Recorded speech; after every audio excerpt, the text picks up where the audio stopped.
বাংলাদেশ বিমান বাহিনীর একটি যুদ্ধ প্রশিক্ষণ বিমান F-7 BGI মডেলটি ভেঙে পড়ে মাইলস্টোন কলেজের পাশে খেলার মাঠে। মুহূর্তে শিখা ধরে যায় বিমানটিতে, চারপাশে ছড়িয়ে পড়ে ধোঁয়া আর ভয়। অপ্রত্যাশিত ভয়াবহতায় মুহূর্তেই শোনা যেতে থাকে পাইলটের প্রাণহানি হয়েছে। এমনটাই জানায় শুরুতে ফায়ার সার্ভিস এবং প্রত্যক্ষদর্শীদের অনেকে।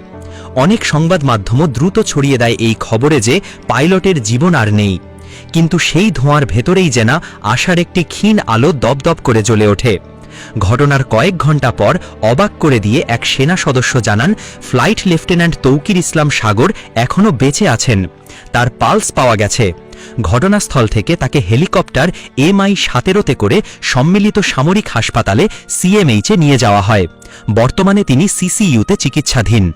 এ তথ্য নিশ্চিত করেছেন ঘটনাস্থলে দায়িত্ব পালন করা এক সেনা সদস্য। তিনি জানান, এটি ছিল ফ্লাইট লেফটেন্যান্ট তৌকিরের প্রথম সোলো ফ্লাইট। দুর্ভাগ্যজনকভাবে প্রথম এই একক উড্ডয়নেই এমন অপ্রত্যাশিত ঘটনার শিকার হন তিনি। প্রাথমিকভাবে তাকে শনাক্ত করা কঠিন হয়ে পড়লেও পরে পালস শনাক্ত হওয়ায় তাকে দ্রুত চিকিৎসার ব্যবস্থা করা হয়। তবে এখন পর্যন্ত বাহিনী কিংবা প্রশাসনের পক্ষ থেকে তাকে অফিসিয়ালি প্রাণহীন ঘোষণা করা হয়নি।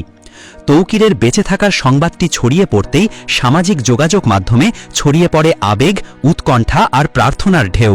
তৌকিরের বন্ধু ও অনলাইন অ্যাক্টিভিস্ট সায়েদ আবদুল্লাহ ফেসবুকে লেখেন, গণমাধ্যম কর্মী থেকে শুরু করে সবাইকে জানাতে চাই, এয়ারফোর্সের অপ্রত্যাশিত ঘটনার কবলে পড়া প্লেনের পাইলট তৌকির এখনও চলে যাননি। দীর্ঘ সময় পরে তাকে খুঁজে পাওয়া গেছে। তিনি বর্তমানে আহত অবস্থায় CMH-এ ভর্তি আছেন। সামনে কি হবে বলা যায় না, তবে এখন পর্যন্ত বেঁচে আছেন। সবার কাছে বিনীত অনুরোধ, দোয়া করতে থাকুন আমাদের বন্ধুটার জন্য। এদিকে ফায়ার সার্ভিসের নিয়ন্ত্রণ কক্ষ থেকে জানানো হয়, এ ঘটনায় 25 জন আহত হয়েছেন। তাদের মধ্যে অধিকাংশই আঘাত নিয়ে জাতীয় বার্ন ইনস্টিটিউটে ভর্তি রয়েছেন। আহতদের মধ্যে 4 জনকে CMH-এ হেলিকপ্টারে করে নিয়ে যাওয়া হয়েছে। বিমান বিধ্বস্ত হওয়ার তীব্র শব্দে পাশের মাইলস্টোন স্কুল ও কলেজে ভয় ছড়িয়ে পড়ে। শিক্ষার্থীরা কান্নায় ভেঙে পড়ে, কেউ দৌড়াতে গিয়ে পড়ে যায়, কেউ আবার স্তব্ধ হয়ে যায় ভয় পেয়ে। শিক্ষক শিক্ষিকারা শিক্ষার্থীদের দ্রুত নিরাপদ স্থানে সরিয়ে নেন। অভিভাবকেরাও ছুটে আসেন সন্তানদের খোঁজে।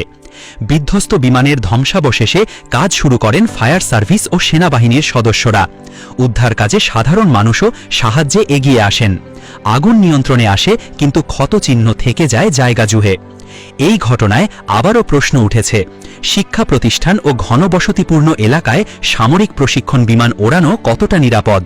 অনেক অভিভাবক উদ্বেগ প্রকাশ করে বলেন, যদি এই বিমানটি স্কুল ভবনে পড়ত তাহলে কি হতো? তবে সব ভয়